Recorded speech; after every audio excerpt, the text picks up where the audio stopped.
안녕하세요. 백지입니다. 이번 시간에는 고등학교 1학년 통합과학 1단원 물질과 규칙성에서 세 번째 시간 자연의 구성물질 보겠습니다. 지각과 생명체들이 기본적으로 구성하는 원소들은 무엇이 있는지 살펴보고 그 원소들이 어떻게 구성되어 있는지도 함께 보도록 하겠습니다. 이번 단원에서 중요하게 봐야 될 것은 첫 번째 바로 단위체입니다. 단위체는 고분자 화합물을 구성하는 기본 구성 단위의 역할을 하고 있다는 거 보시면 되고 이것을 꼭 기억해 주셔야 합니다. 먼저 지각과 생명체, 즉 세포의 구성 원소부터 비교해 보겠습니다. 지각에서 O는 산소, Si는 규소, Al은 알루미늄, Fe는 철을 나타내게 됩니다. 그리고 산소가 가장 많고 다음이 규소라는 거 꼭 기억을 해주시면 됩니다. 규소 SI는 실리콘이라는 단어의 앞 두 글자를 따온 기호라고 보면 되겠습니다. 그리고 생명체입니다. 생명체는 지각과 다른 원소 비율을 가지고 있습니다. O는 산소, C는 탄소, H는 수소, N은 질소이고요. 산소가 가장 많고 다음이 탄소라는 걸 기억해 주시면 되겠습니다. 그렇게 지각과 생명체를 구성하는 물질들은 원소들의 다양한 화학 반응을 통해서 만들어지게 되고 지각은 규산염 광물, 생명체는 탄소 화합물로 각각 어느 정도 규칙성을 나타낸다라는 거 보시고 다음 페이지 보도록 하겠습니다. 지각을 구성하는 광물의 규칙성 보겠습니다. 지각은 암석으로 되어 있고 그 암석의 대부분은 규산염 광물로 구성되어 있습니다. 규산염 광물에서 규가 규소, 산이 산소를 의미하죠. 한 개의 규소와 네 개의 산소가 공유 결합을 해서 하나의 규산염이 되고 기본적인 사면체 구조를 가지고 있다는 거 보시면 됩니다. 여기서 바로 포인트가 규산염이 기본 단위체라고 보시면 되겠습니다. 그래서 SiO 사면체, 즉 규산염이 각각 산소를 공유하는 형태로 결합을 하게 되고 이 사면체가 다양한 형태로 결합함으로써 여러 종류의 규산염 광물이 형성되게 됩니다. 먼저 독립형 구조입니다. SiO 사면체가 독립적으로 존재한다면 이것은 감남석이라는 광물이 됩니다. 그래서 앞 글자를 따서 독감이라고 보통 많이 외우기도 하죠. 그리고 단사슬 구조입니다.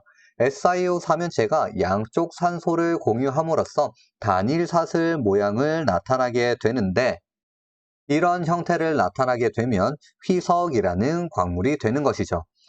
그리고 이런 단일 사슬 구조가 두 개가 연결된 이중 사슬 모양으로 결합하면 우리는 이것을 복사슬 구조라고 하고 각섬석이라는 광물이 형성하게 됩니다. 그리고 SiO 사면체가 산소 3개를 서로 공유 결합을 하면 얇은 판 모양을 가짐으로써 이것을 판상 구조라고 합니다. 그리고 여기에 해당되는 광물이 바로 흑음모가 있습니다. 마지막으로 SiO 사면체가 산소 4개를 모두 공유 결합을 한다면 망상구조 또는 그물구조라고 얘기를 하고 석영과 장석이 여기에 해당된다라는 것입니다. 그래서 이 표를 통해 여기에 각 형태와 구조 그리고 그에 따른 암석들이 무엇이 있는지 꼭 기억해 주시면 되겠습니다.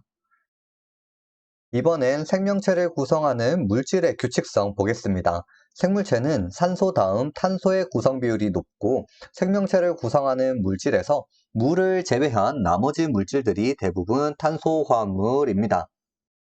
탄소화합물은 탄소가 주된 골격을 이루고 다른 원자들과 공유결합으로 형성된 화합물을 말합니다. 예로는 탄수화물이 있고요. 단백질, 지질, 핵산이 있습니다. 그리고 탄소 화합물의 규칙성을 보면 탄소와 수소의 공유결합을 기본으로 하고요. 탄소는 수소 외에도 산소, 질소, 인 등 공유결합이 가능하다라는 것입니다.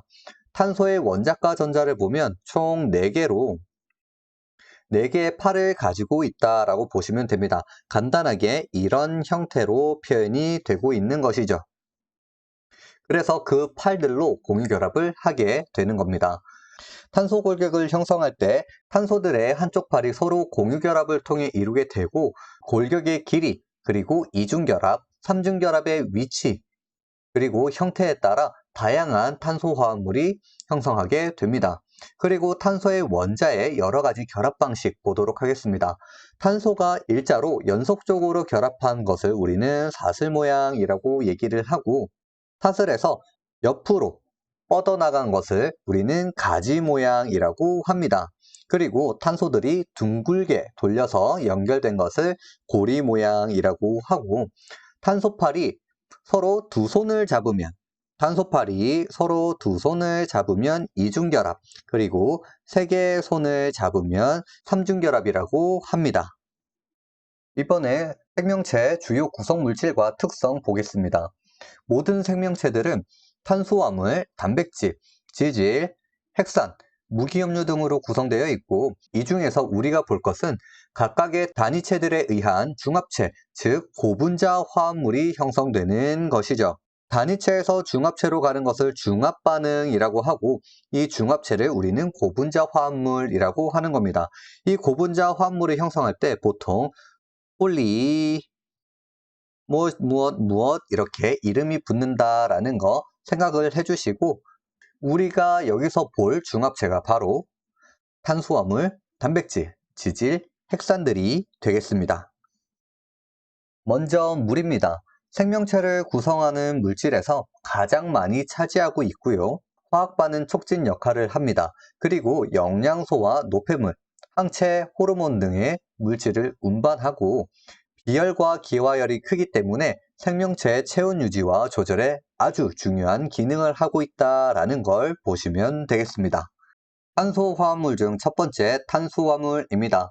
탄수화물은 생명체의 주된 에너지원으로 1g당 4kcal라는 열량을 가지고 우리 몸을 구성하는 물질로 사용되고 있습니다.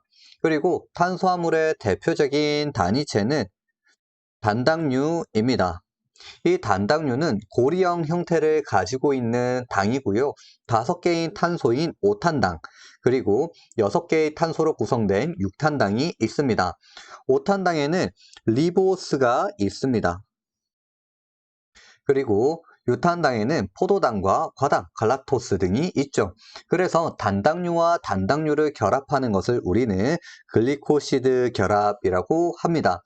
이때 각각의 단당류에 있는 OH기에서 한쪽에서는 H, 한쪽에서는 OH가 만나 물 한 분자가 빠져나가면서 결합하는 탈수 축합 반응이 나타난다라는 걸 꼭 기억해 주시면 되겠습니다. 이렇게 해서 결합된 사슬 모양으로 결합을 하면 아밀로스, 가지형으로 결합한 아밀로펙틴과 글리코겐이 있고, 판 형태인 셀룰로스가 있습니다. 이때 아밀로스와 아밀로펙틴이 만나 녹말을 형성하게 되고요. 이 글리코겐은 근육에 저장되어 있는 탄소 화물이다라고 보시면 됩니다. 그리고 이 셀룰로스는 식물에서 세포벽을 형성하는 물질이다라는 거 보시면 되겠습니다. 이번에는 지질입니다. 지질은 물에 잘 녹지 않고 유기용매에 잘 녹는 물질이고, 중성지방, 인지질, 스테로이드가 있습니다. 지질에는 중성지방을 기억해 주시면 되고, 인지질과 스테로이드는 이런 것들이 있다고 봐주시면 되겠습니다. 먼저 중성지방입니다. 우리가 보통 지방이라고 알고 있는 것이 중성지방입니다. 글리세롤 한 분자와 지방산 세 분자가 결합을 해서 하나의 중성지방을 형성하죠. 글리세롤이라는 곳에 지그재그의 긴 모양인 지방산이 있는 것이죠. 이 지그재그는 탄소 골격이 사슬 모양으로 있다고 생각하면 되겠습니다.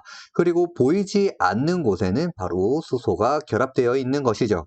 여러분들 불포화지방산과 포화지방산 들어보셨나요? 바로 이 지방산에 우리가 앞에서 배웠던 이중결합이 하나가 있다면 불포화 지방산이 되는 것이고, 하나의 사슬 모양으로만 이렇게 연결이 되어 있다면 이것을 우리는 포화 지방산이라고 하는 것입니다. 그래서 지방도 탄수화물처럼 에너지원으로 사용할 수 있습니다. 지방은 1g당 9kcal라는 에너지를 가지고 탄수화물과 단백질보다 많은 에너지를 저장할 수 있죠. 이 지방들은 바로 피부 아래에 저장이 되고 체온 유지에 아주 중요한 역할을 한다라는 거 보시면 되겠습니다. 그래서 극지방에 있는 동물들을 보면 지방층이 아주 두꺼운 것을 볼 수가 있죠. 이번에는 인지질입니다. 인지질은 세포막, 핵막 등 생물들의 생체막의 주요 성분이다라는 거 보시면 되고, 지방사슬 한쪽 끝에 인산기가 붙어 있는 구조를 가지고 있습니다. 이런 구조 때문에 인산기가 있는 쪽을 머리 쪽이라고 하고, 이 머리 쪽이 친수성, 즉 물을 좋아하는 성질을 가지게 됩니다. 그리고 지방산 사슬 쪽이 호수성을 나타내고 물을 좋아하지 않죠. 그래서 인산기 쪽이 물이 있는 곳을 향하게 되고, 지방산이 안쪽으로 모임으로써 세포막을 형성하게 되는 것입니다. 그리고 스테로이드입니다. 스테로이드는 4개의 탄소 고리로 이루어져 있는 화합물입니다. 우리가 들어본 콜레스테롤과 호르몬의 구성 성분이라고 할 수 있죠. 보통 대부분의 호르몬들은 단백질이지만 성호르몬들은 스테로이드계라는 걸 보시면 되겠습니다. 네 번째 단백질 보도록 하겠습니다. 단백질을 구성하는 단위체는 아미노산입니다. 한쪽에는 아미노기, 반대쪽에는 카복실기를 가지고 있어서 아미노산이라는 이름을 가지게 되었는데, 아미노기와 카복실기는 산성을 나타내고 있기 때문에 아미노산이라는 이름이 붙게 된 것이죠. 그리고 중앙의 탄소에는 수소가 하나 결합되어 있고 R이라는 곁사슬이 붙어 있는데, 이 작용기, 즉 곁사슬의 종류에 따라 아미노산의 종류가 결정이 된다라는 걸 보시면 되고, 이 작용기 R은 20가지가 있다라는 걸 기억해 주시면 되겠습니다. 이렇게 아미노산들이 만나 중합체를 이루면서 거대한 단백질이 형성되는 것이죠. 이때 아미노산의 결합을 펩타이드 결합이라고 합니다. 펩타이드 결합도 아미노기에서 있는 수소와 카복실기에서의 OH가 만나 물 한 분자가 떨어져 나가면서 결합하는 탈수 축합 반응을 한다라는 걸 기억해 주시면 되고, 이렇게 만난 부분을 우리는 펩타이드 결합이라고 하는 것이죠. 이때 우리가 앞에서 말했던 폴리라는 단어가 많다라는 의미를 가졌죠. 그래서 폴리 무엇 이렇게 이름을 잇다면 앞에서도 말했듯이 무언가가 많이 있는 상태라고 기억을 해주시면 되겠습니다. 그래서 단백질은 세포, 근육, 효소, 호르몬, 항체 등의 주 성분이고 몸을 지지하는 구조물을 이루게 되는 것입니다. 이런 다양한 단백질들은 그럼 어떻게 만들어질까? 이것은 단백질을 구성하는 아미노산의 종류와 그리고 개수, 배열 순서에 의해 결정된다라는 거 기억해 주시면 되겠습니다.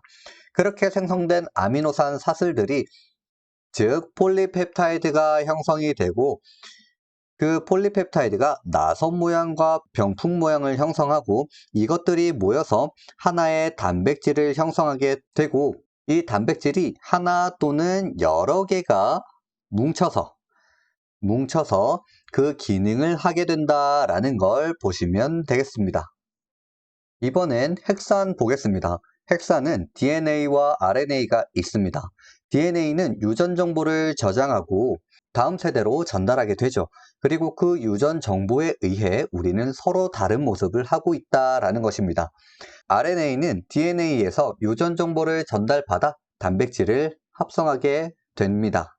그래서 핵산도 단위체가 있습니다. 바로 뉴클레오타이드 또는 뉴클레오티드라는 걸 꼭 기억을 해주시고, 기본 구조는 오리형 5탄당에 한쪽에는 염기, 다른 한쪽에는 인산기를 가지고 있는 구조라는 거 꼭 기억해 주시면 됩니다. 그래서 이런 뉴클레오타이드가 서로 연결이 되어 DNA와 RNA를 형성하게 되는 것이죠.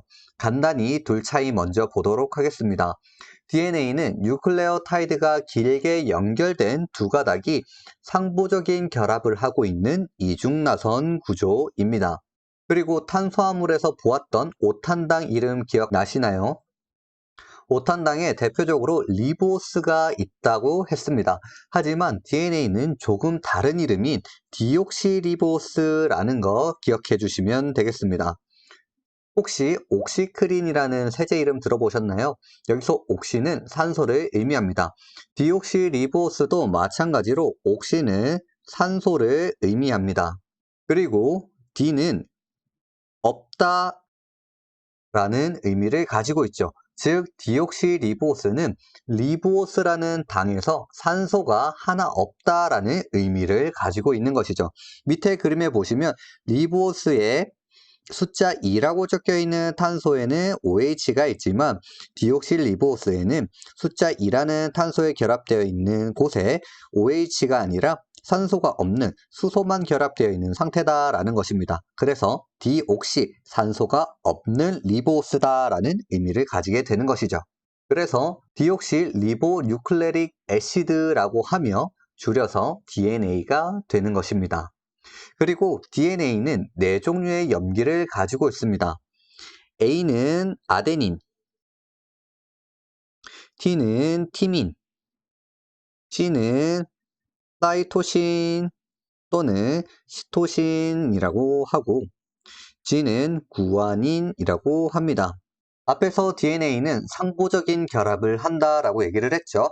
네 가지 염기에서 두 개씩 서로 쌍을 이루게 됩니다.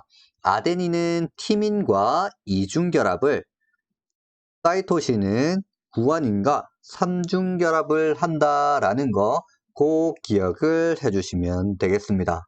그래서 상보적인 결합이기 때문에 DNA에서 아데닌은 무조건 티민과 사이토신은 무조건 구아닌과 결합한다는 걸 꼭 기억을 해주시면 되겠습니다.